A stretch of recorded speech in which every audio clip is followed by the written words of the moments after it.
Hi there, this is Elena with Black Sheep 303 Creative, and my project today is for Elizabeth Craft Designs using their Feathered Friends dies and clear stamp set along with stitched oval dies to create a really cute interactive card that I am calling Bird on a Wire.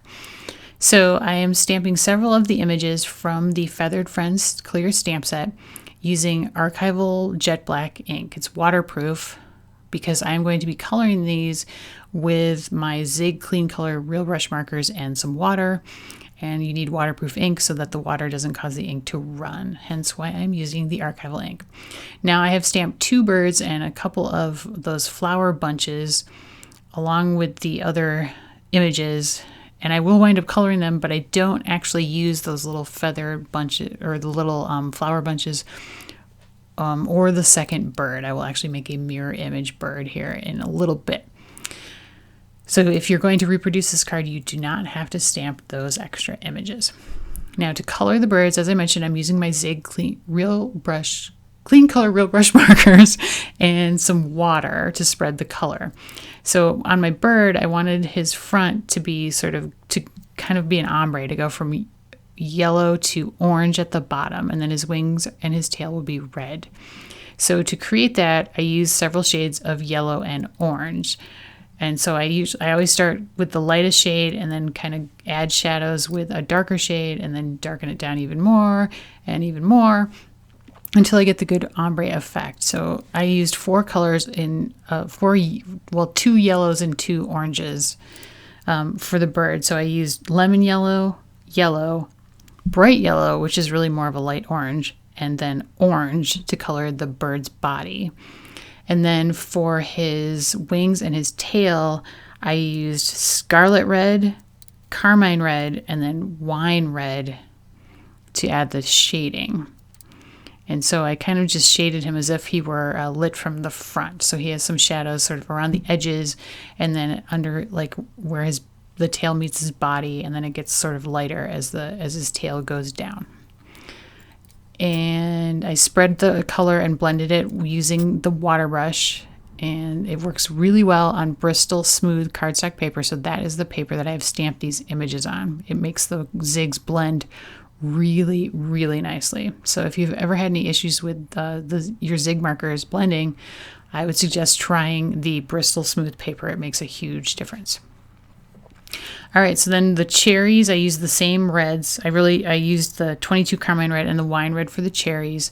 And on my leaves, for the cherries and the branch, I used 47 May green, 40 green, and 44 deep green, which kind of wound up being kind of a bluish green.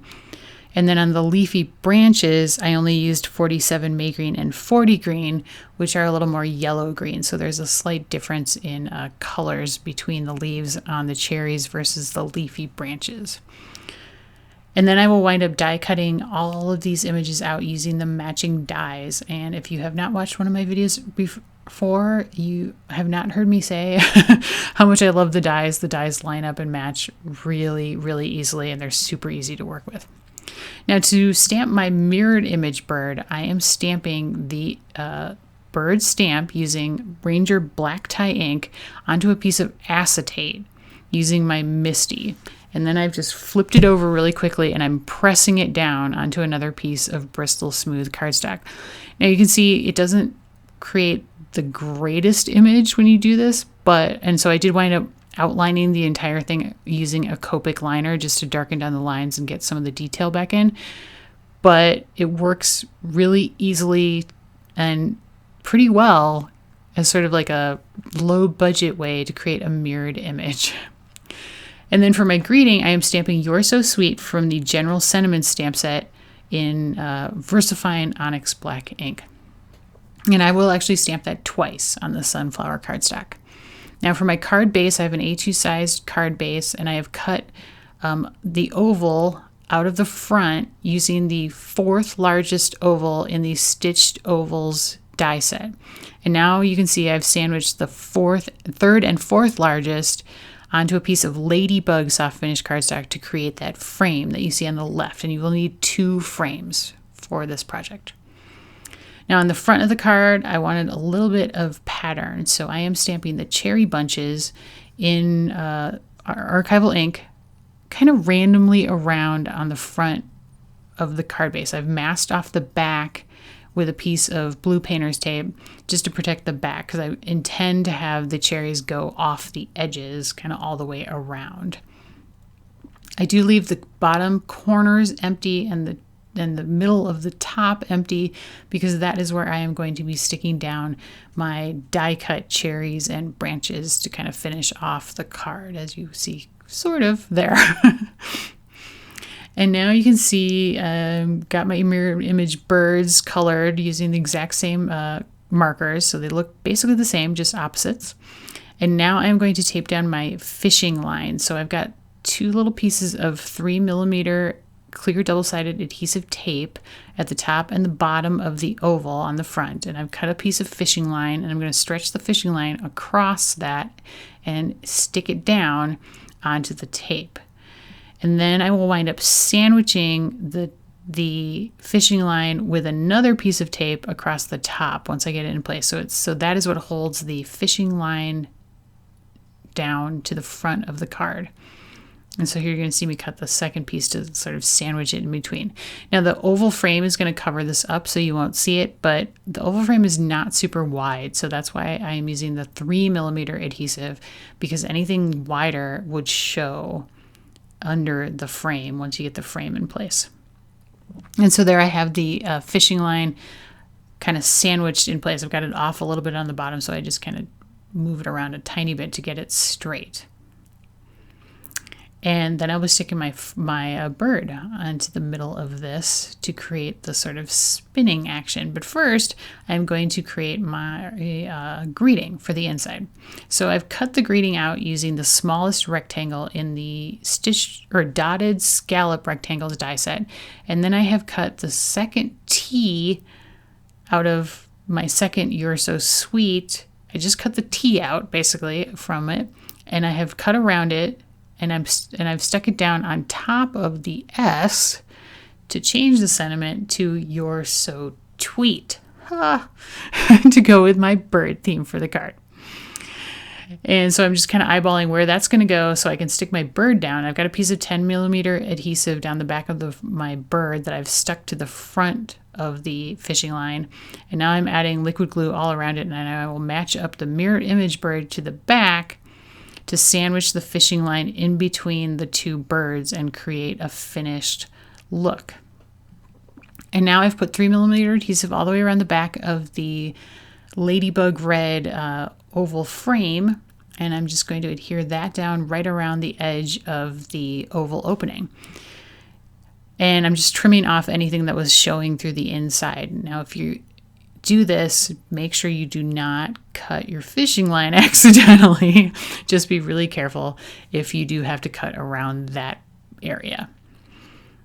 And now I'm just going to use some 3mm adhesive tape to adhere down the branches to the top center of the card. And I will be putting a little cherry bunch into the top of that, but I realize that the cherry bunch is a little bit too big. So I will wind up doing some surgery on one of the cherry bunches. So I'm going to trim the stems off the leaves, and then I will be cutting down the stems and re-adhering the shorter cherries to the back of the leaves, matching up sort of the line that's stamped on, from coming down from the leaves, to create a shorter little bunch of cherries. And it works really well and looks good, and it's a nice little complement to those sort of bigger cherry bunches that I'm going to be putting on in the 2 bottom corners. So I'm just using some 3mm adhesive tape to put on the back of the leaves, and then I will stick the shortened cherry branches to the back of the leaves, and then just trim off anything that sticks out over the top. And that creates a nice, really cute little new bunch of cherries. And there you see it, the shorter version versus the 2 longer versions. And I'll take some foam dots and put some foam dots on the back of the short cherry bunch to pop that up and give that a little dimension on the very top of the card. And it's really super cute. I do have to cut one of them in half to get it to fit on the leaf, but otherwise I used 2 full ones and 1 half-sized foam dot. And I'll just adhere that down to the center, and it's a cute little finishing touch on the top with a little added dimension. And then I will use some liquid glue to adhere down the 2 cherry bunches in the corners on either side of the card. And then I'm going to put my greeting on the inside. So I had 10mm adhesive tape on the back of that, and I'm just using my tweezers to get it down in place. And so that is actually adhered to the inside of the card. So you're seeing it through the front, it's actually on the inside. And I'm just finishing off the one like little cherry bunch that kind of got messed up when I stamped it. And now I'm adding red and gold glitter dots all around sort of randomly to add a little bit of shine and shimmer around the edge of the front for a little added dimension. And there you can see the spinning action that happens when you twist the fishing line. So you just twist it around like this, and then you fold it down like without letting it go. So you can fold it down and then close the card, and you can stick it in the envelope, and then when somebody gets it and opens it, it spins. So it's really cute, and that's why I called it the bird on a wire. And I thought it was really fun, kind of a little interactive card for spring, since the birds are out chirping in the trees now, and I'm super happy about it. So I hope you liked the project, and as always, you can find a supply list linked in the video description below or over on the Elizabeth Craft Designs blog. You can find more from me on my blog at blacksheep303.com. If you liked the video, I'd love it if you give me a thumbs up. And if you have not subscribed to my channel yet, why not? You should subscribe right now. You can also follow me on Instagram at blacksheep303. And you can also follow Elizabeth Craft Designs at Elizabeth Craft Designs. Here are 2 more videos I have done for them. If you're interested, please click on those now. I always appreciate you watching. Thanks so much. Have a great day.